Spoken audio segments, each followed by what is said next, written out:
Metal Slug. Big bar, big cream. Yo, we back. Get some BGM here, shall we? Yeah, great balls of comfort. Really comforting. Klondike fucking sucks. It does. You are not wrong. It does suck. These are in Giga. I've looked at some of them, haven't seen all of them. Saw maybe the first half of them. With that being said, let's jump right into it. These are screenshots of actual rules. Kind of exciting. Got like a hair on the front of this hat. You know what that happens? Where you don't know the distance, but it's like kind of close. Hold up. Oh, you son of a bitch. Target acquired. Okay. Marked safe. We got it. This is the most horrific one, and you think it will be ignored in the GHB? Okay. 1.2.1, my dude. Underspending. That sounds like a headline some fucking journalist invented for explaining why people aren't spending 1% less money at the grocery store in 2024. Like, this sounds like a buzzword that some fucking asshole journalist invented. Millennials today are underspending at the grocery store.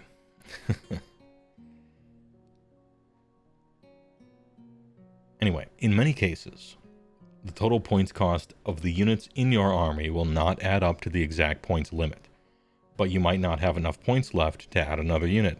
That's me, always. My average army was like 1930, 1940. I was always down. I was just always down. Couldn't make 2,000 if my life depended on it. Most recently, yes, but historically, no. If the points cost of your army is 50 or more points lower than the points limit of the battle, you gain 1 extra command point at the start of the first battle round. Now, to me, I don't mean to take this and run with it before we know everything. To me, this paragraph reads, if you're playing a 2K game, you are playing a 1950 game. Full stop, end of story, no matter what.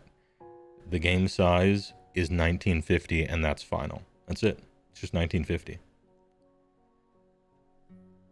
Yep, that's it. That's how big the game is. You're playing a 3,000 point game, you're actually playing a 2950 game. So Frank seems to think that it will be ignored in the GHB, much like how priority randomly deciding the first turn in the old core rules was ignored for the GHB. That might be true. That might be the case. I don't know that I have like a huge opinion about it necessarily. Just that if this is the way if this is the way that we will be playing, then my armies will be 1950 and that's it. And then if this isn't, and we'll be doing GHBs with something else, then I'll be doing 2000. Whatever it is, you know, there you go.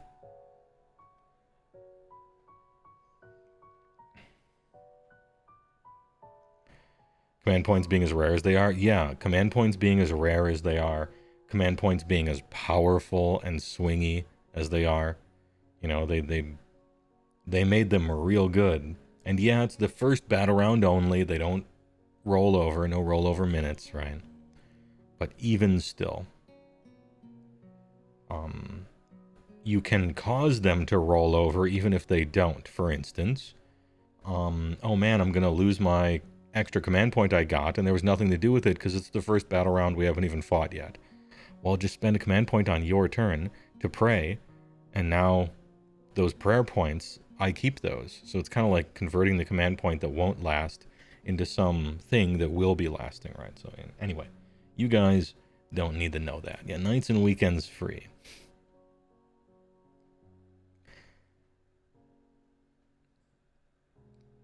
Next, what do we got?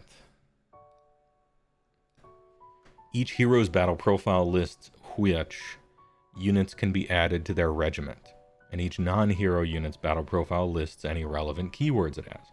The battle profiles of some heroes, such as named characters, may say that they can be added to the regiments of another hero. Okay. And then I'm going to scroll down because they... Wait, no, I'm going to scroll up because they show this, and this is probably worth looking at. This is how things will be listed. Form regiments. We got... This is a regiment. It's got Lord Vigilant on Griffstalker. He's the general.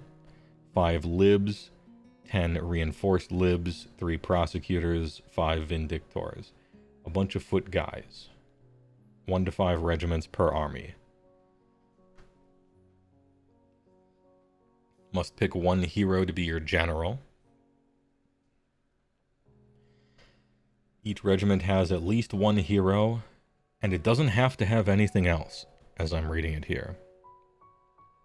0 to 3 non-heroes, or 0 to 4 if the hero is your general. Reinforce double pointies. So this means that you can take just a hero. I guess you could have 5 heroes, which are in regiments, and then I don't fully know about the auxiliary stuff yet, but the auxiliary stuff seems to just be you just take it. You just take it. The downside is it adds to your drops or something like that. You can take heroes and auxiliary slots. Yeah, that's what I assumed. War Master must be the general. Is that listed here somewhere? Somewhere is it? Oh, here we go. Yeah, I scrolled all the way down. True. 3.2, the general. You must pick 1 hero in your army to be the general. If any units in your army have the War Master keyword, you must pick 1 of those to be your general. Oh. So War Master went from being a good thing because it was double Jennies. Now it's a bad thing. Right? It just means that the War Master has to be your general. So it went from a positive keyword to a straight negative one. Okay. Your general's regiment can include up to 4 non-hero units in addition to your general. War Master is still a good thing. It unlocks any unit to be taken in a regiment. Oh, okay. Alright. So it's not just the downside. That's good. It doesn't matter, actually, because you can give traits to whoever now. Oh, you don't have to give them to your general. Okay. Good job, King. Then I think we're good. Good job, King. Hey, Jupes, thanks for the tier 3 big tier. Appreciate it. Maximum tier. Wow, crazy. That's like 36 months. Wait, no, 31? Yeah, that's almost 31. Uniques cannot have enhancements. Okay, still no fun allowed. Yeah. Yeah. Uniques, no fun. Can't do it. You have to choose someone else. Taking double War Masters also lets you take 8 units into 2-drop. Let's go. I think you can only... Hold on. Only your general's regiment can include 4, it seems like. But 7 is still pretty good.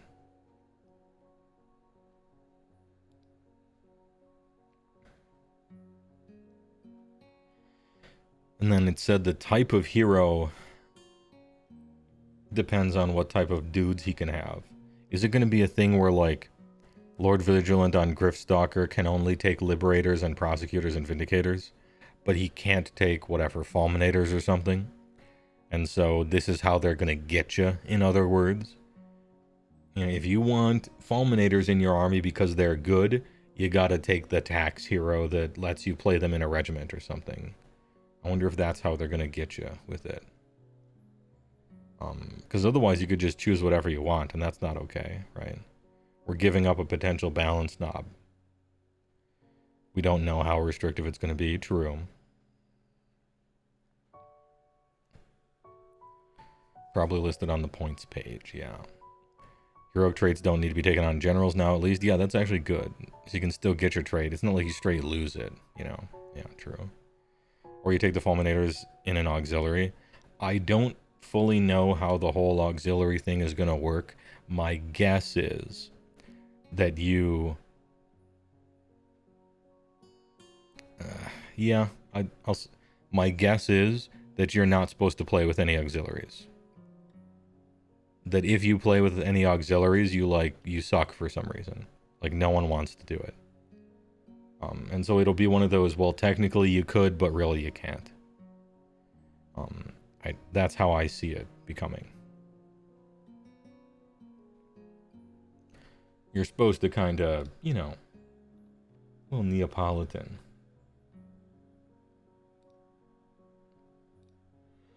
I don't need to read that.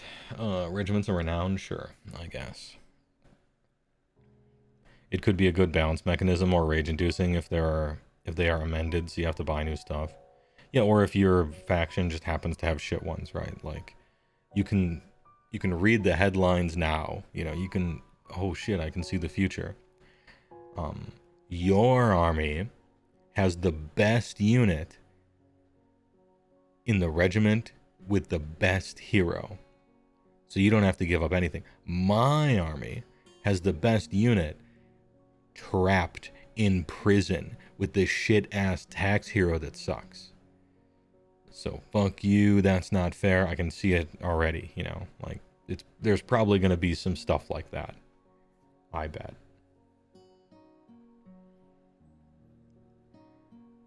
Now watch them balance OP units with this can only be taken as auxiliary. Yeah. I mean, that would balance them all right at the end of a plank.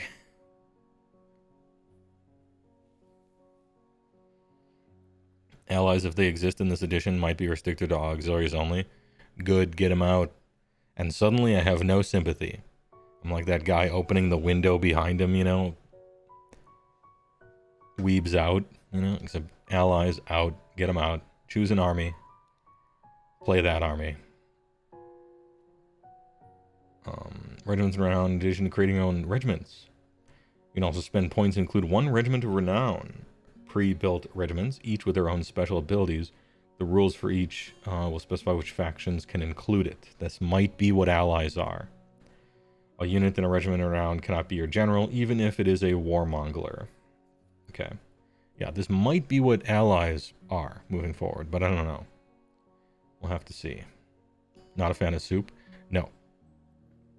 In a lot of games, I'm a big fan of soup. In Age of Sigmar, very not. Yeah. I gave them 7 years to fix problems with soup, and they can't, and so now just say no. Winners don't use drugs, all right? Because essentially I never want a situation, let's pretend I'm a game designer for a moment or something, right? I never want a situation where your unit for your army is better in someone else's army than it is in yours. You never want that. That feels bad. And it feels bad for everyone, potentially. It feels bad for the player who's like, I'm Nighthaunt. And this other Death Army is playing my best unit, and it's better than me in my own army. It's better. That doesn't feel good. And then the person who's doing that will flip the script a little bit. Maybe that person feels, damn, I'm playing ogres because I love ogres. But ogres suck so bad that I got to play with Kragnos, some horse-ass idiot, you know. Some horsey guy, not even an ogre. Because his stats just shit on all the ogres. I want to play with ogres, but they suck, and so I have to steal somebody else's guy. And that feels bad, too. I would just rather everyone play with their own guys, and then if the shit sucks, fix it. And when you're writing a war scroll and trying to balance it, it's so much harder. Like, okay, here's a unit, right? You gotta balance this unit in the ogre book. Okay, yeah. You got like 12 war scrolls in the book, maybe 15. Ooh, we'll balance it in there. Oh, but now we gotta balance that for what if this other army way over here grabs it and plays with it. Ooh, we don't want to make it too good if cruel boys steal that guy with allies and use them. So we gotta... It's just so much more work for yourself. Just don't let them do that. Just keep it contained. It's easier to work out, and then you get to write cooler stuff in general.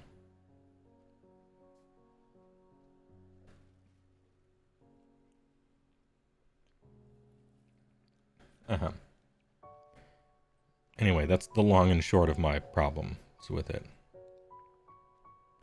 I like Soup and Magic the Gathering because the whole game is built upon that. It's like, here's 40,000 cards. Fuck off. You know, build whatever. Add as many colors as you want, whatever, right? But in this game, I generally haven't liked it. Now, there are some problems with that. For instance, Slaves to Darkness, pulling in demons from everybody's arm, you know. There's a lot of random overlap in chaos here and there.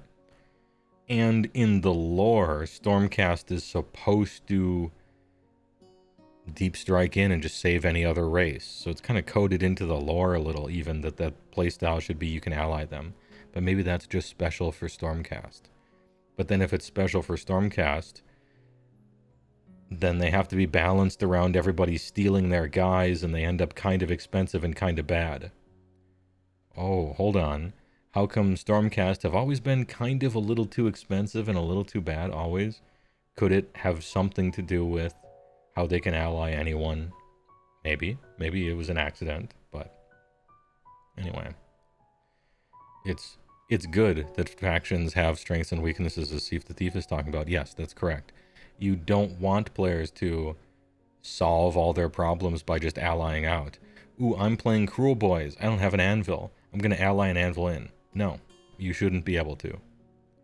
Your army should work perfectly and be good and have strengths and weaknesses with its flaws and its strengths, right? Like, you shouldn't be able to fix your problem by choosing somebody else's guy. You should play around your problem or build your army around your problem or whatever.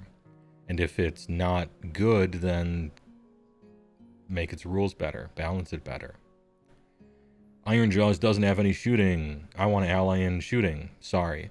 You've chosen an army that has no shooting. Therefore, play it. You got this thing, that thing, the other thing, the third thing, in exchange for not having any shooting, and this is what we call balance. You're a 10 out of 10 attack, that means you're low on defense, right? Or whatever, what have you. You're slow, so we've given you this. Some armies are 6 out of 10 in everything, some are 10s and 0s, whatever. What do you think about some of the characters that work in multiple factions, like Kragnos? It was a mistake to make every single one of them. And either they should all suck, or they become problematic.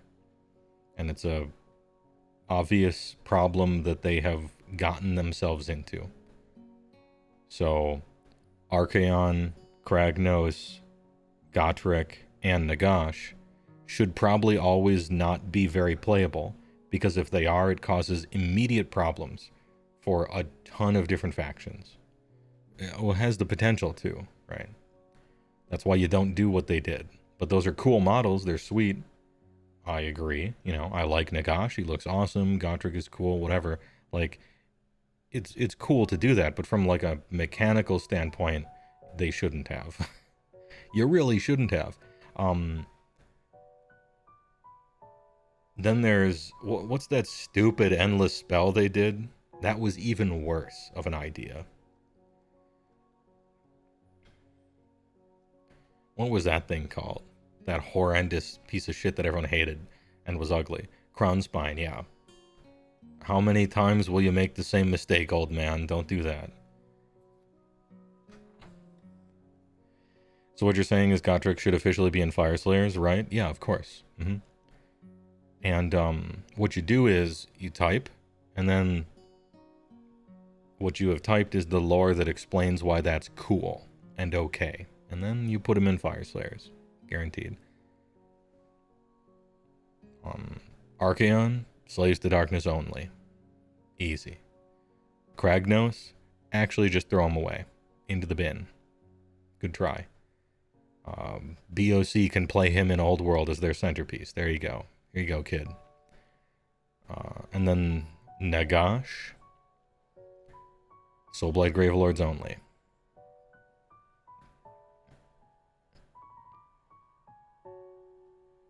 Nagash is at least getting a unique warscroll per faction. I don't think so.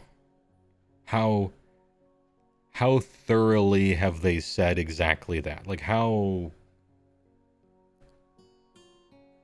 I don't believe them. I basically don't believe them.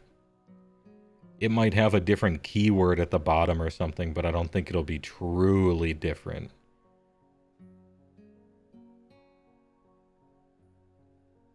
I don't think they would do that. Maybe they do that, but I don't think they're going to do that. I think it's just going to have different keywords, and that's it.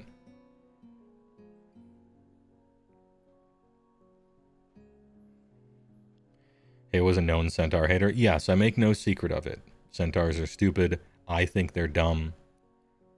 I don't know what anyone sees in them. I don't think they look cool. Never have liked them. Never will. Might sometime. I don't know.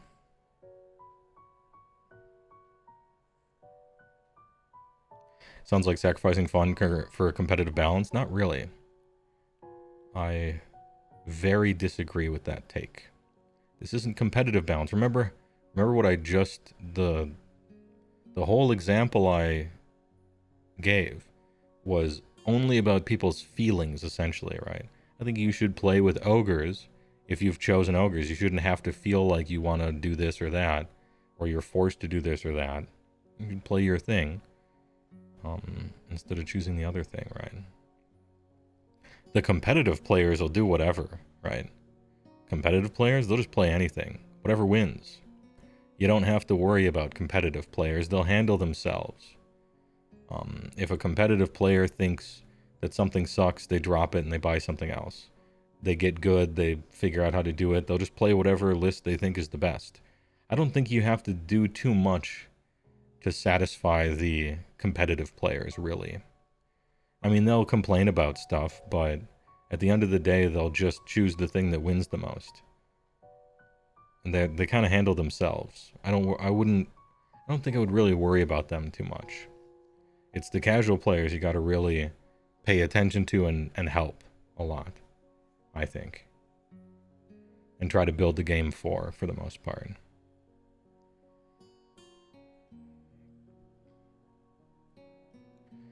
What about when models have different rules for different armies, like every death army has a unique Nagash? Yeah, that's the problem they've gotten themselves into. I don't know, figure out which army he belongs in the most, which is, at this point, arguably OBR. And then put him in that one.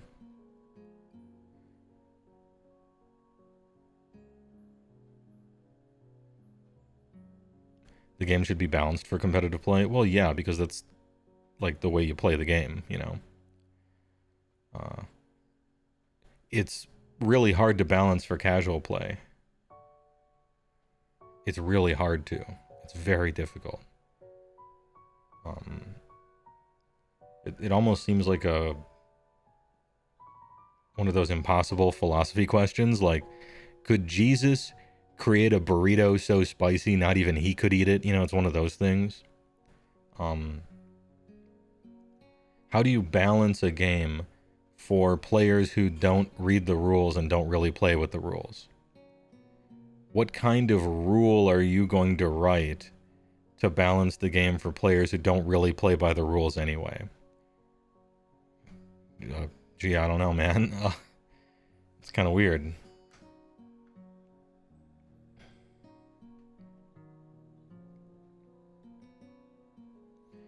Are you intrigued? Could Jesus actually do that? No. He is...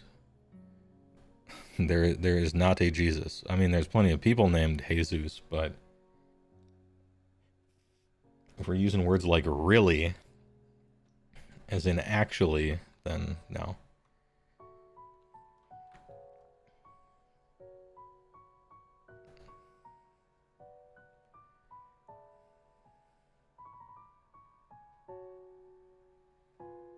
The old Jesus burrito paradox. Yeah, Plato came up with it, I think.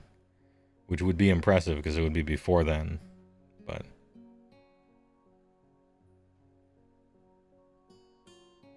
If there's no Jesus, then who's going to make my burrito? Is this a Jesus joke? Also a good meme.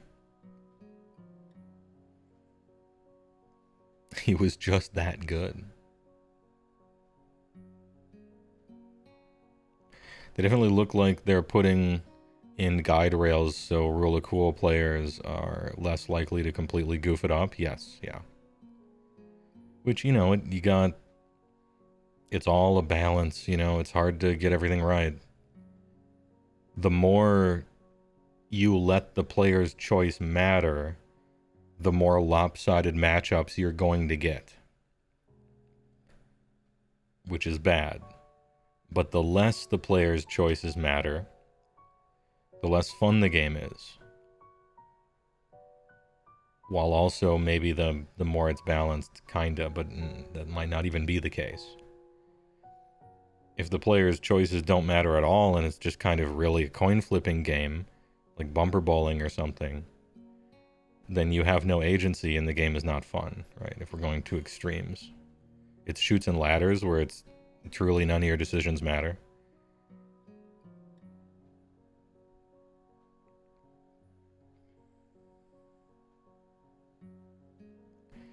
Once had this dream. Oh, hold on. Nagash shouldn't be in the game just because there's a model. He's basically a space ghost still. I mean, just call it Avatar of Nagash and it's fine. If that's what you're talking about.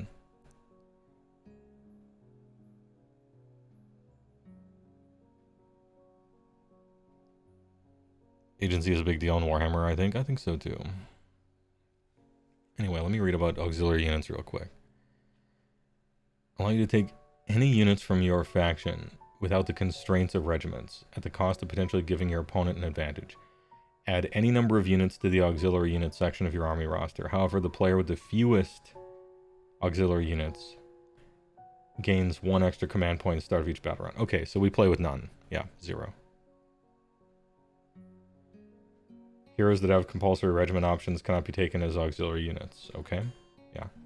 So the number of auxiliary units you take is 0 always, and your army is 1950 always.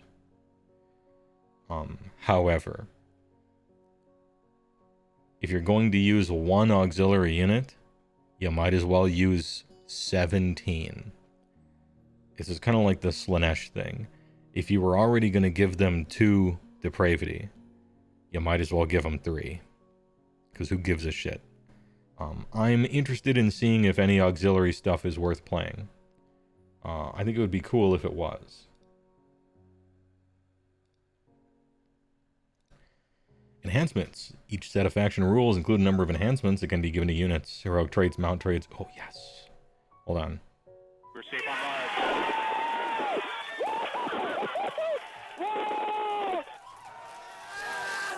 Big. Dude, mount traits. I wasn't sure if we were keeping mount traits. Big. You know what they're going to do, right? There's going to be a mount trait for a 5-up ward.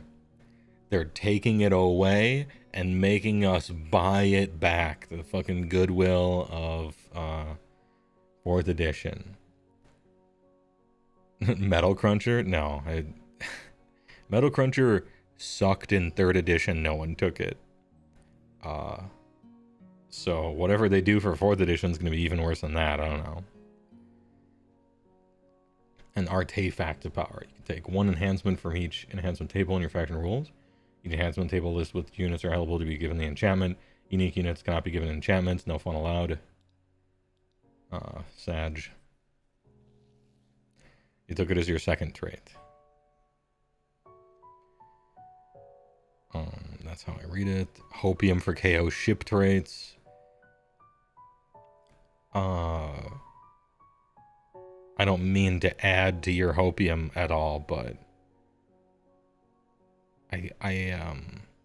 man, I hate to talk about stuff like this when we don't know, and I don't want to get people's hopes up. There's no way that KO ships don't get mount traits. How was that? Was that reserved enough? Was that reserved enough? Anyway. Next one here, we got the end of turn, EOT.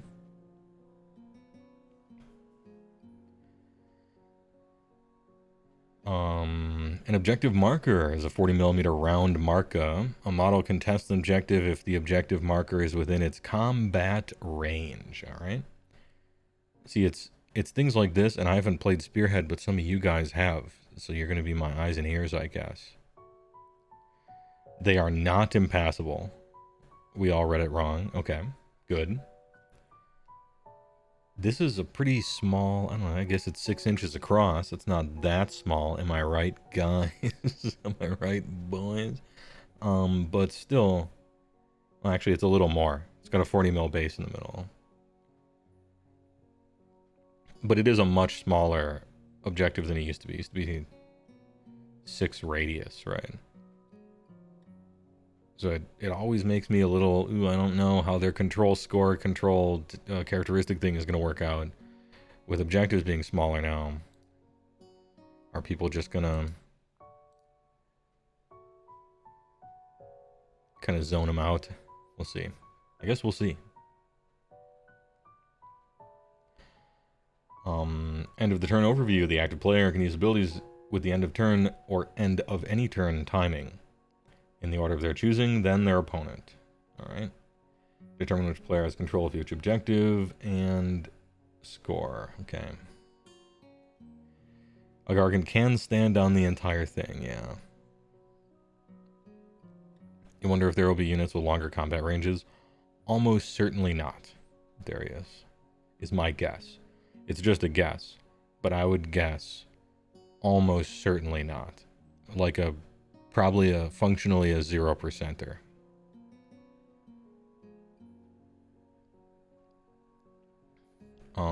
It's design space they could explore, but I don't think they will. I can't believe I stood on the whole thing. Yeah, you check for point control at the end of each turn specifically. And you're always contesting if you're near it.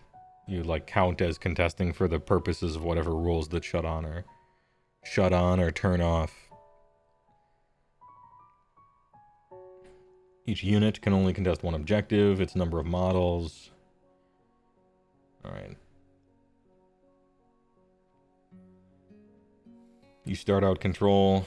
The thing I want to know is, can you leave it or do you have to stay on it? Hopefully you have to stay on it, like the good old days, when the game was for tacticians. We've already started with the older editions were better stuff. It was going to happen eventually. We might as well force it. Do you keep the objective until your enemy takes it? Or is it a good game? That, let's see. Players control their army scores. Once a player gains control of an objective, it remains under their control until their opponent gains control of it. Trash game that needs the crutch of battle tactics to give it any sort of tactical interest. Too bad. That's a downside. Oh well. At least it's quality of life. It's a good quality of life change. Bad for the game. Babby's first war. Don't even have to babysit an objective or protect it. You could just leave. Easy. Cancel 4th edition. No, it's fine.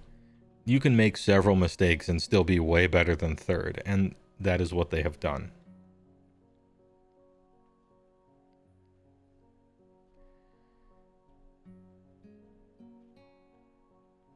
You're really curious how points will adjust?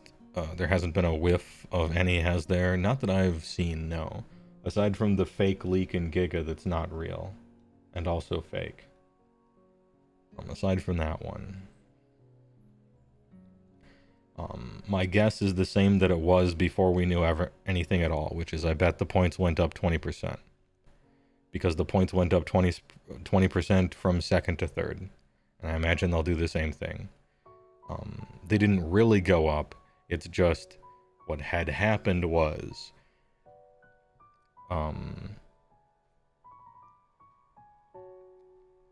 essentially battle regiments used to cost like 200 points.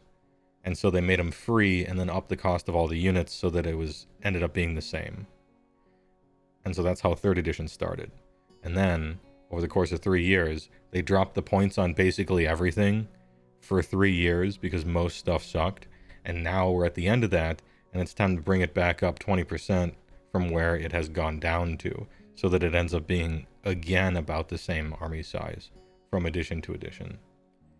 Except this time they can change war scrolls a little bit, so it's possible it'll be worth it, instead of just immediately start the death spiral yet again. We'll see.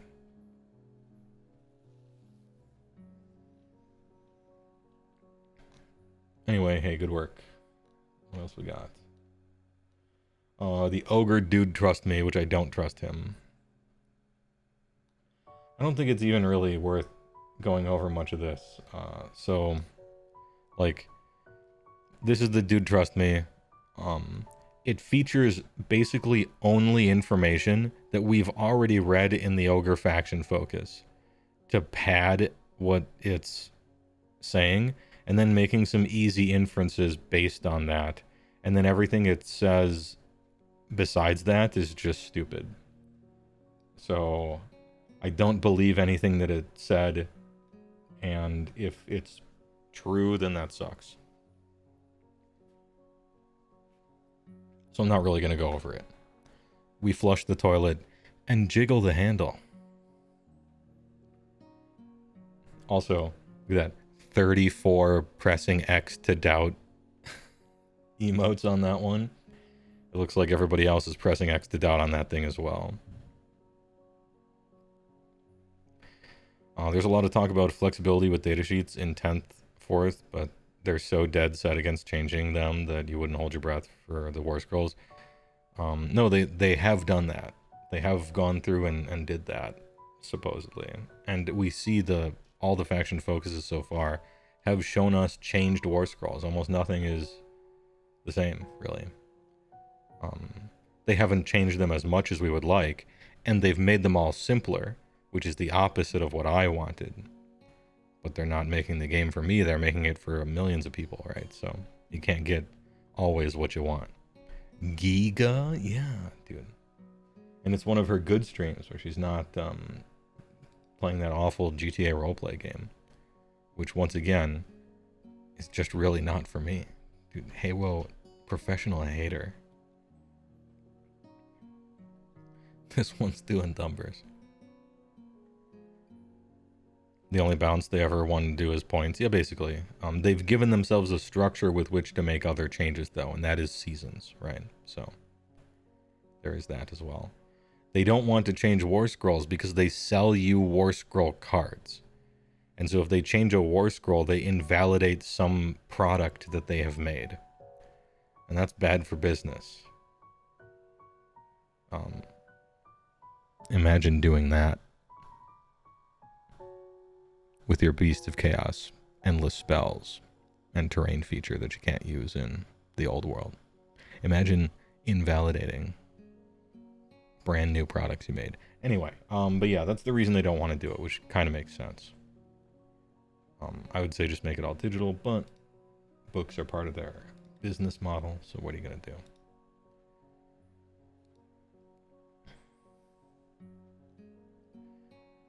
Professional hating farms engagement. It does. It does. But I think you have to, like, make it convincing, probably. And I can't be asked to do that. Destruction battle tactics. I've seen these already. This will not be a live reaction. However, I will press the meme button, alright? Time to get stuck in. Pick 3 friendly units that are not in combat, wholly within friendly territory. You complete this battle tactic at the end of your turn if each of those units is wholly outside of your territory and used a fight ability this turn. How do I feel about this?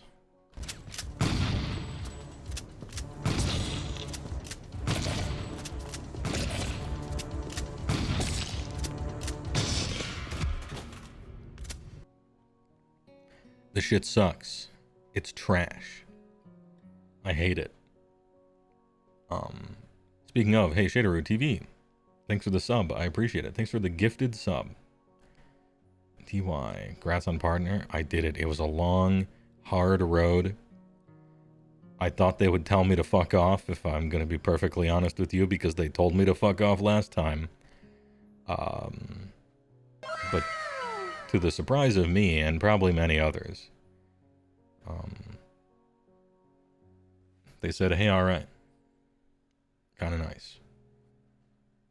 CD Busta thinks it's tier 1 gifter to Shaderu TV. I've been reading his name wrong for years. It is Shaderu VT, not TV. I don't know what to do with this information. I thought it was TV because it's like streaming, you know, like a television. Oh, I bet it's VT like VTuber. Holy shit. It's superfluous anyway, that's right. Hey, superfluous is a good word though. Anyway, thanks for the gifters. Appreciate it. And good luck on your own out there. Vision Telly. Yeah, that's it. Some dead account has just Shaderu, so that's what you had to do. Oh, fair enough, yeah. Some dead ass account. Ain't it the truth? So why do I not like this top one? You have to pick 3 entire friendly units, which if you're Sons of Behemoth is your whole army. If you're Beast Claw, that's 100, maybe 1,500 points. This is a lot of your army. None of them are in combat. All of them are wholly within your territory. And then your opponent has to drive all their guys into position to let you kind of do this. And then all of them have to charge and be wholly outside, right? And then they all have to have fought. So if they die before they fight, because it's you go, I go in the combat phase, you can still not get this. This is actually potentially really hard and dangerous and all in and risky. And your opponent has to sort of give it to you a little bit in a way that I'm not really comfortable with. I hate it. This shit sucks. Maybe this is just how all the battle tactics are now. But, yeah, I don't like that. A Fairy. Hey, thanks for becoming a Heywoah enjoyer on YouTube. I appreciate it. TYVM. I see that your PFP is a fairy, which is very appropriate. Don't think I didn't notice.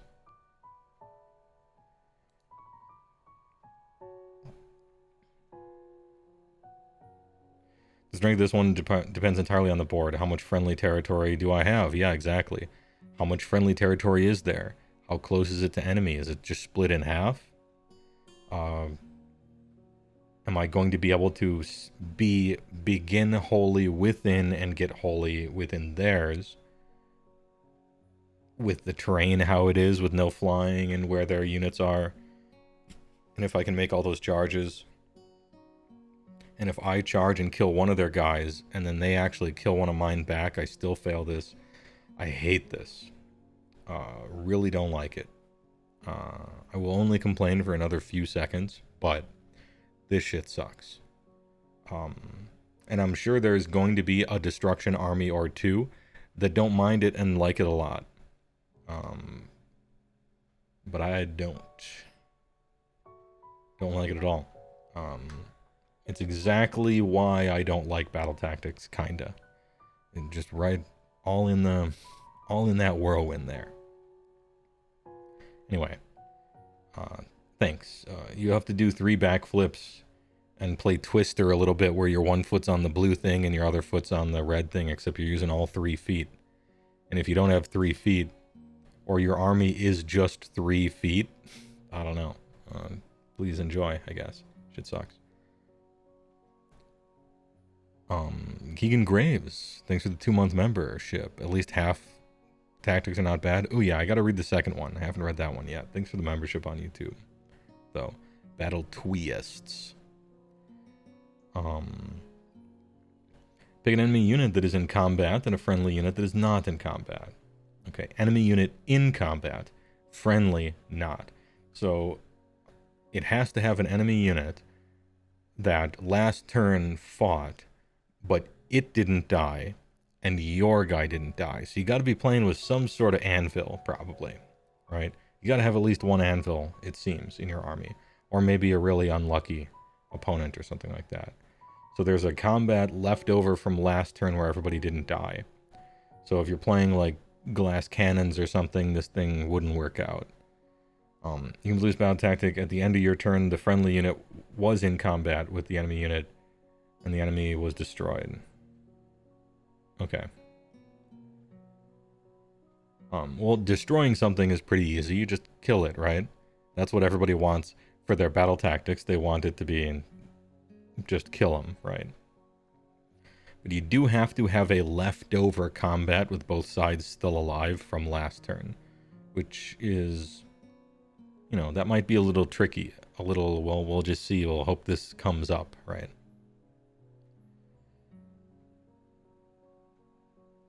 All right, yeah. I hate battle tactics. I hate destruction ones. Doesn't sound fun. Battle round 2, do the same thing every game, no matter who you're playing. You play to the battle tactics. Big Woe, are we still streaming? Yeah. Great question. Tricky, some would say cunning, yeah. Requiring you to move in a game based on standing on things is kind of a dick move. Well, I don't know, man. There's a lot of movement in this game. Some say standing still is the heavy price you have to pay. Yeah, the second party comes in and saves the original party, is the way I read it anyway.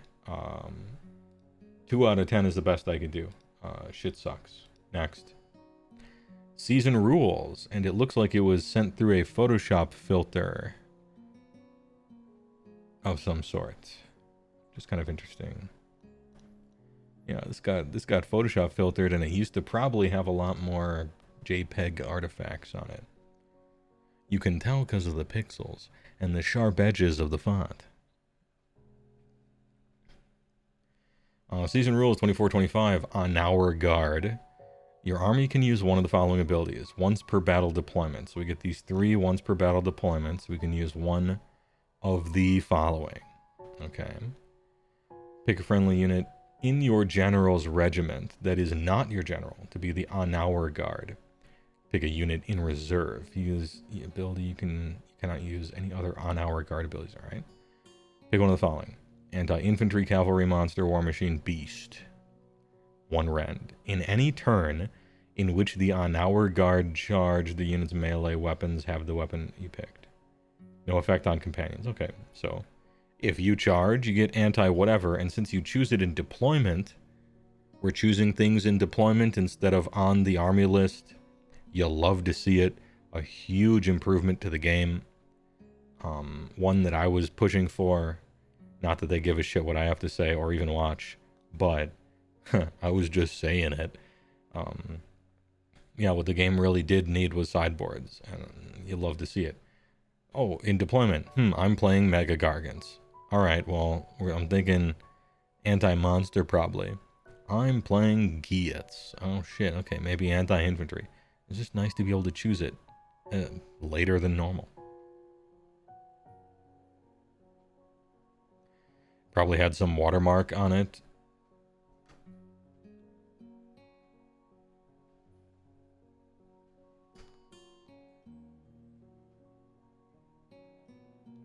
I don't think so. Maybe. It could have. It could have. The share zone. Once battle, what about the other one? So this one's fun. This is just a fun, this is a nice season rule. Good work. It helps everyone. It gets everyone in on it. Mega Gargants get to use a season rule for once. Anti-Beast, poor things can barely even score this edition. Yeah, and they were shit last edition too.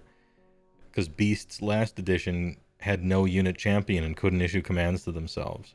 And so they were almost completely unplayable across the board because of that. Yeah, anti does stack. Antis stack.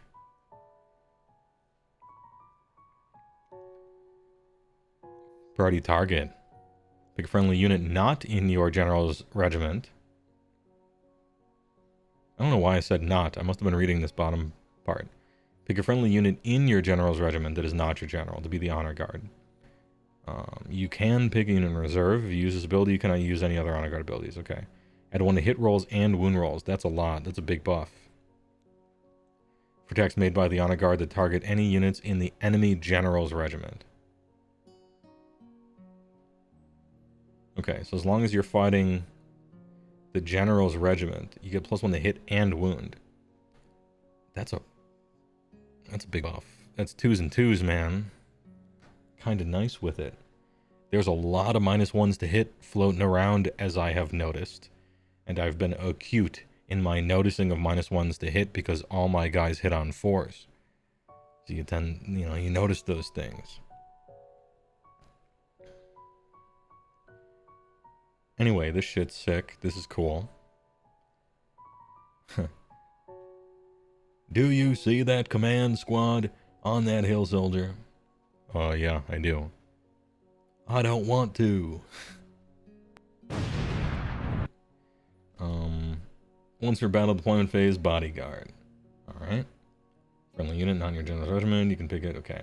Subtract 1 from attack characteristic for enemy units' melee weapons while they are in combat with your general. If both of the following are true, the honor guard is wholly within 6. Ugh. Wholly within 6. Yeesh.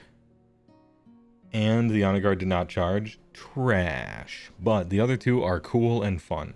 So actually, 2 out of 3 ain't bad. You know? And I suppose it's possible you have some actual circle around your general and you just move the whole pile every time and they never charge anything and you just want to keep them alive, I guess. It's a good debuff, but yeah.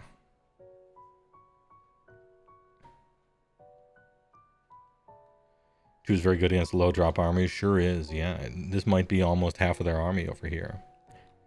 These are fun season rules that seem not to leave out any army. Or playstyle type. Besides shooting. Shooting is always left out now, I guess. Which I guess I'm fine with. Anyway, yeah. Good work. Season's looking good. The season rule page, 5 out of 7 work. This rule page, 0 out of 10. See me after class. Ogre dude, trust me. Pressing X to doubt. Everything else seems good, though. Everything else seems kind of good, though. Priority target busted. Yeah, +1 to hit and roll wound is a big-ass bonus. And it's everybody in the general's regiment, including the general himself. That might be a common target. Anyway, you love to see it. Shall we move on to dinosaurs riding dinosaurs? I'm going to be one final drink getter.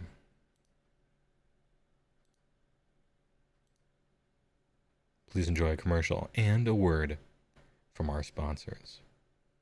Priority target can work on shooting.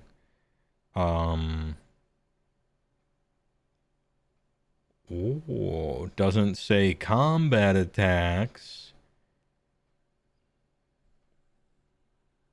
Pop. Yeah. Yeah. Jezzail's taking my shot. Permission to fire, permission granted. It is all over. Alright, good. You'll love to see it. I don't mind sniping. I think it's a fine answer to a problem. Anyway, please enjoy commercial BRB. Get up, move your legs a little bit. You got to do that.